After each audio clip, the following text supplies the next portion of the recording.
గత సంవత్సరం మేము అధికారంలో రాకముందు, కూటమి ప్రభుత్వం అధికారం రాకముందు నుంచే తిరుమలలో ప్రతి విషయంలో కూడా మేము పోరాటాలు చేశాం, కేసులు పెట్టుకున్నాం, జైలుకి వెళ్ళాం. ఆ రోజు తిరుమల తిరుపతి దేవస్థానంలో ఉన్న అధికారి ఎవరైతే రెడ్డి గారు ఉన్నారో ఆయన మేము ఏం మాట్లాడినా కూడా, భక్తుల కోసం మాట్లాడినా కూడా మా మీద కేసులు పెట్టిన రోజులు ఉన్నాయి. అలాంటి దాఖలాలు కూడా భయపడకుండా జనసేన పార్టీ ఆ రోజు కూడా ప్రతి చిన్న విషయాన్ని కూడా బయట తీసుకొచ్చి చేయడం జరిగింది. అదేవిధంగా గత ప్రభుత్వంలో జగన్మోహన్ రెడ్డి హయాంలో ఇద్దరు రెడ్డి గారు చైర్మన్ ఉన్న హయాంలో, ఇంకో రెడ్డి గారు తిరుమల కలుసను నడుపుతున్న హయాంలో తిరుమల పరకామణి చోరీ జరిగినప్పుడు ఆ విషయాన్ని ఒక 2-3 మీడియా ఛానల్ బయట తీసుకురావడం జరిగింది. అప్పుడు కూడా మొట్టమొదట మాట్లాడిన వ్యక్తులు ఎవరు ఉన్నారంటే జనసేన పార్టీ మాత్రమే. ఆ రోజు కూడా మేము ఆ రోజు మాట్లాడినప్పుడు ఆ రోజున్న మీడియా ప్రతినిధి పైన కేసులు పెట్టారు, బెదిరించారు, మా మీద కేసులు పెట్టారు, మమ్మల్ని బెదిరించారు, అన్నీ చేశారు. కానీ వెంకటేశ్వర స్వామి బెదిరించలేం కదా. మమ్మల్ని బెదిరించి భయపెట్టాలి చేయొచ్చు, కానీ వెంకటేశ్వర స్వామి దగ్గర ఎవరి లెక్కలు వాళ్ళకు ఉంటాయి. ఇది మాత్రం వాస్తవం. రవికుమార్ అనే ఒక మఠంలో, చిన్న జయంగారి స్వామి మఠంలో ఉన్న వ్యక్తి 20 సంవత్సరాలుగా, దాదాపు 20 సంవత్సరాలు నేను ఇందాక మాజీ టీడీ చైర్మన్ గారు చెప్పారు ప్రెస్ మీట్లో. 20 సంవత్సరాలు అంటే ఆయన లెక్కేసుకుంటున్నాను. 20 సంవత్సరాలకు దాదాపు 100 కోట్లు, ఆయన 100 కోట్లు అన్నాడు, 100 కోట్లు ఉండొచ్చు, దాని పై మాటే దోచేయచ్చు. కోర్టులు, జైళ్ళు, శిక్షలంతా వద్దు, ప్రాయశ్చిత్తం చేశాం, తప్పు చేశామంటే క్షమించేస్తారంట. అప్పుడు ఈ పోలీస్ స్టేషన్లు ఎందుకు, ఈ చట్టాలు ఎందుకు, ఈ లా ఎందుకు, ఇవన్నీ ఎందుకు నాకు అర్థం కదా. అతను ఇప్పుడు మేము ఎవరో ఒకరు వీడు అనుకున్నాం, వీళ్ళకి 10 లక్షలు దొంగతనం చేస్తాడు, దొరికిపోయినాడు పోలీసులకి. సార్ నేను దొరికిపోయిన తప్పైపోయింది సార్, నేను 10 లక్షలు వాడేశాను, నా దగ్గర ఒక కారు ఉంది, 2 బైకులు ఉన్నాయి, తీసేసుకుని వదిలేండి అంటే మళ్ళీ ఎందుకు ఆ చట్టం మాకు అర్థం కాదు. అలాగే దొరికిన దొంగ నా ఆస్తి 40 కోట్లు వర్క్ చేస్తుంది, దాన్ని మీకు టీటీడీకి ఇచ్చేస్తానని చెప్పి ఆ రోజున అధికారులు ఎవరైతే ధర్మారెడ్డి మరియు ఉన్న పోలీస్ అధికారులు ఎవరైతే ఉన్నారో, ఎస్ఐ గారి నుంచి ఎస్పీ దాకా, ఒకరు కాదు, ఎస్ఐ గారి నుంచి ఎస్పీ దాకా ఉన్న అధికారులందరూ కూడా ఆ రోజు వాటా వేసుకొని పంచుకున్నారు. ఇది ఎట్లుందంటే దొంగలు ఊరు పంచుకున్నట్టు కొట్టేసినాడు దొంగ, దొంగలు కొట్టేవాళ్ళు ఏమనాలి, దొంగలు కొట్టేసారు వీళ్ళు, వాళ్ళని ఏమనాలి. మేమేమంటున్నామంటే జనసేన పార్టీ తరఫున శ్రీ వెంకటేశ్వర స్వామి భక్తుడుగా, స్థానికుడుగా మేము కూడా దర్శనానికి పోయినప్పుడు రోజు 2,000, 3,000, 5,000 వేస్తాం. మా డబ్బులు అవన్నీ, అందరూ భక్తులు వేసే డబ్బులు. ఇప్పుడు ఆ డబ్బులకి లెక్క చెప్పాల్సిన బాధ్యత టీటీడీ మీద ఇప్పుడు ప్రభుత్వం కూడా ఉంది. వాళ్ళు ఇప్పుడు బయట పెట్టారు. నేనైతే మా కూటమి నేతలు ఇక్కడే వీడియో కూడా టెలికాస్ట్ చేసి చూపించారు ఏ విధంగా చోరీ చేశారో. అంటే అవన్నీ కూడా గత ప్రభుత్వం బయటపడినాయి అన్నారు. ఓకే, తీసుకొచ్చారు. దొంగలు ఏం చేశారు మీరు? దేశం దాటిచ్చారా? నాకు అనుమానం అతను ప్రాణంతో ఉన్నాడా లేదా అనేసి. ఎందుకంటే అతను నేను గతంలో చాలాసార్లు అడిగా, రవికుమార్ బతుకుంటే ఒకసారి కనిపించాయా చూడాలని నేను అడుగుతాను. రవికుమార్ ఉంటే కనీసం కనిపించాలి. నేను ఉన్నాను చెప్పి ఒక వీడియో కాల్, ఒక వాట్సాప్ వీడియోని పెట్టు, లేదా ఒక వీడియోతో ఇంటర్వ్యూని ఇవ్వు. ఎందుకంటే రవికుమార్ పట్టుకొస్తే గత ప్రభుత్వంలో ఎవరెవరికి ఎంత వాటాలు ఇచ్చినాడో, ఆయన పట్టుకున్నప్పుడు ఎవరెవరికి ఎంత రాసినాడో, ఏ ఆస్తులు ఇచ్చో తీయాలి. ఇప్పుడు నేను అడుగుతాను, నన్ను తీసుకెళ్ళి గతంలో అధికారులు ధర్మారెడ్డి కానీ లేకపోతే సీఏలు ఎవరైతే తీసుకెళ్ళి ఇది రవికుమార్ బిల్డింగు, ఇది రవికుమార్ బిల్డింగు, ఇది రవికుమార్ బిల్డింగ్ చూపిస్తే కాదు కదా.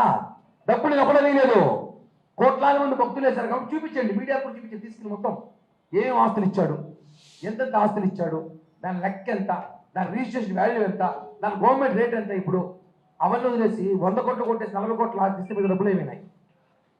మా లెక్క ఊరికి 100 కోట్లు అనుకుందాం, మిగతా కోట్ల డబ్బులు ఏమైనాయి, ఎవరు తీసుకున్నారు? ఈ రోజుల్లో కొండపైన ఒక శుభదం 300 రూపాయల టికెట్ బ్లాక్లు అమ్మితే పెద్ద వార్త రాసి వాడిని జైలుకి పంపించి వాడిని 10 రోజులు జైల్లో పెడతారు 300 రూపాయల టికెట్కే. అలాంటిది ఇన్ని 100 కోట్లు కట్టడితో జైలు పంపలేదు.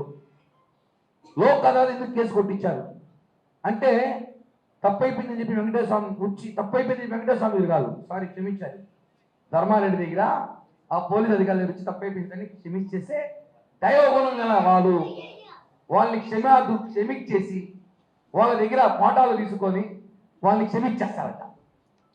అప్పుడు ఇప్పుడు కొండపైన దొరికే దళారులందరూ కూడా మీరందరూ కూడా ఎవరు దొరికితే మీరు స్టేషన్ పోకండి. గత ప్రభుత్వం ఉన్నప్పుడు వాళ్ళ దగ్గర పోయేసి మేము తప్పు చేసి తెలియకుండా టికెట్లు ఇచ్చేసాము అని క్షమాపణ అనుకోవాలంటే క్షమాపణ చేస్తారట. కొండపైన పోలీస్ స్టేషన్ అవసరం లేదు, విజిలెన్స్ వింగ్ అవసరం లేదు. ఏం మాట్లాడుతున్నారు అసలు? దొరికిన దొంగను తప్పించినారు. అప్పుడున్న ఎస్ఐ మొన్నటి దాకా ఉన్నాడు, నాకు కూడా సమాచారం ఇప్పుడు అతనే ఉన్నాడు అనిపిస్తుంది తిరుమలలో. వాళ్ళు ఇంకా అడుగుతున్నారు. మీరు నేను ఒకటి అడుగుతున్నా, బిన్ లాడెన్ని ఇంకా పెద్ద పెద్ద డాన్లని ఉగ్రవాదులనే పట్టుకున్నాం మనం. ఈ రవికుమార్ అంతా మనకి దొరకాలంటే వస్తాం కదన్నా. బిన్ లాడెనే పట్టుకున్నారు వీళ్ళు, ఉగ్రవాదులు దొరికిపోతున్నారు. రవికుమార్ దొరకడం ఎందుకు దొరకడం లేదు? ఏదైనా అంతరిక్షంలో అనుకోండినా లేదా ఆయన్ని ఏమైనా చేసేసారా? ఆయన బయట వస్తే అందరు పేర్లు బయటకు వస్తాయి, దొంగల వాటాలు అందరూ పంచుకున్నామని చెప్పి పేర్లు బయటకు వస్తాయని ఏమైనా అనుకున్నాడా? మేము ఒకటే అడుగుతున్నాం, టీటీడీ చైర్మన్ బిఆర్ నాయుడు గారిని, టీటీడీ అడిషనల్ వెంకటేష్ చౌదరి గారిని, టీటీడీ గతంలో ఉన్న ఈవో మళ్ళీ వచ్చిన అనిల్ సింఘాల్ గారిని, ముఖ్యంగా తిరుపతి ఎస్పీ సుబ్బరాయుడు గారిని మాకు నమ్మకం ఉంది కాబట్టి, సార్ రవికుమార్ని పట్టుకోండి. సిబిసిఐడి వద్దంట, మాజీ చైర్మన్ గారు చెప్పాడు ఇందాకే, సిబిఐకి ఇవ్వండి అంట. ఏం పనుల సిబిఐ ప్రతి కేసు ఆయన సిబిఐకి ఇమ్మంటాడు. ఈ మధ్య సిబిఐలో ఇప్పుడు కుప్పలు తప్పలు కేసులు ఉన్నాయంట. మాట్లాడడానికి కూడా చెప్పాలి. దొరికిన దొంగలు అప్పగించండి అంటే పశ్చాత్తాపంతో వదిలేస్తారని చెప్తుంటే హాస్యాస్పదంగా ఉంది. ఇవన్నీ కరెక్ట్ కాదు. వెంకటేశ్వర స్వామి దగ్గర తప్పించుకోలేరు, ఎవరు తప్పించుకోలేరు. మేము జనసేన పార్టీ తరపున ఆ రోజు ఒకటి చెప్తాం, ఈ రోజు కూడా చెప్తున్నాం. దేవుని విషయంలో అధికారంలో ఉన్నా ప్రతిపక్షంలో ఉన్నా ఒప్పుకునే ప్రసక్తే లేదు. రవికుమార్ ఎక్కడున్నాడు? రవికుమార్ని తీసుకురండి. ఆ డబ్బులు 40 కోట్లు ఏదో లెక్కాచారం బిల్డింగ్లు ఇచ్చారన్నారు.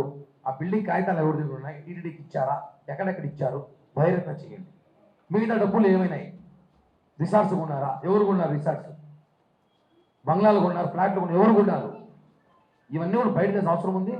అదేవిధంగా ఈ కేసులో ముఖ్యంగా గత ప్రభుత్వంలో ఉన్న ఈఓ అని చెప్పుకుంటున్న ఈఓ లాంటి ధర్మారెడ్డి గారిని, SI, CI, DSP, VGO, civil SO, Tirupati SP Parameshwar Reddy, వీళ్ళందరూ కూడా ముద్దాలే చేర్చారు.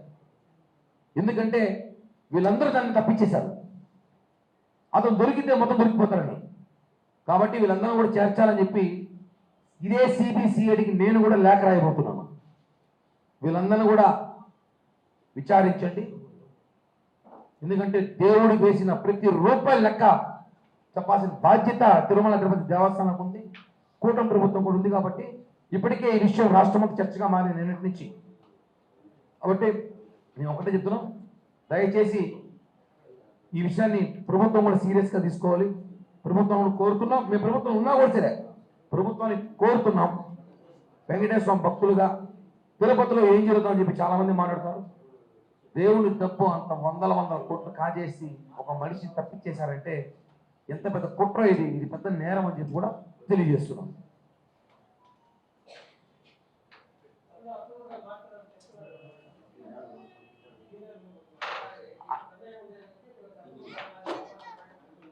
అన్న ఒకటే అన్న, దొంగ దొరికినప్పుడు శిక్ష పడాలి కదా.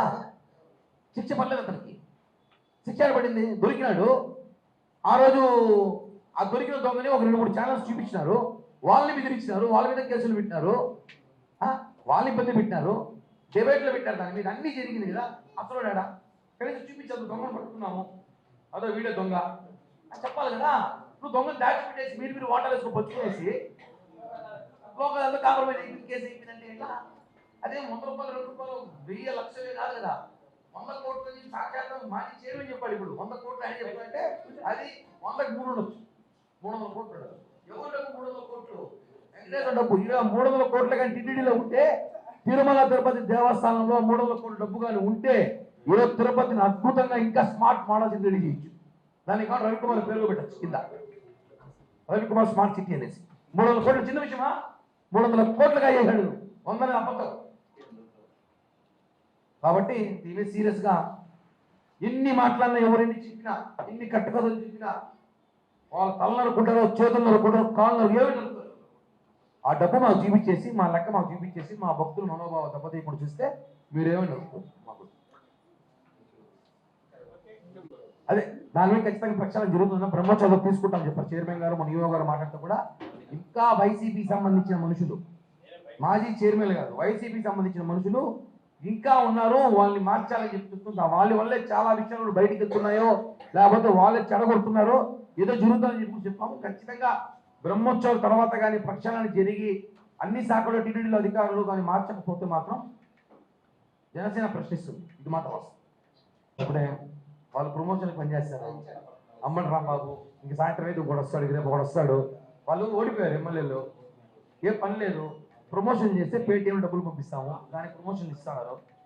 గత ప్రభుత్వంలో ఒక సినిమాకి 950 రూపాయల టికెట్ రేటు వాళ్ళే ఇచ్చారు.